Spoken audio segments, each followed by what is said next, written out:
বর্তমান প্রজন্ম রক্ত দিয়ে নতুন স্বাধীনতা এনে দিয়েছে। প্রয়োজনে আবারও রক্ত দিয়ে হলেও তা ধরে রাখা হবে বলে মন্তব্য করেছেন জামাতে ইসলামের আমির ডাক্তার শফিকুর রহমান। বিকেলে চুয়াডাঙ্গার টাউন মাঠে কর্মী সম্মেলনে এই মন্তব্য করেন তিনি। বলেন, বর্তমান তরুণ যুব সমাজ চাঁদাবাজ মুক্ত, দখলবাজ মুক্ত নতুন দেশ চায়।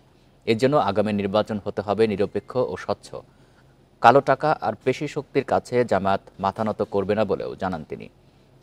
১৫ বছরে আওয়ামী লীগ ও তার দোসররা হাজার হাজার কোটি টাকা পাচার করেছে উল্লেখ করে তাদের খুঁজে বের করে বিচারের আওতায় আনার দাবি জানান জামায়াতের আমির।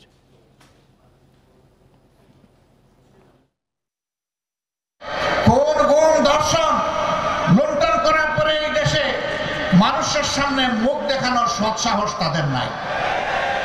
সৎসাহস নাই বলেই তো তারা পালিয়ে গেছেন। আমরা তাদেরকে বলি, না, আসেন আসেন, ফিরে আসেন, আমরা আপনাদের বিচারটা দেখতে চাই।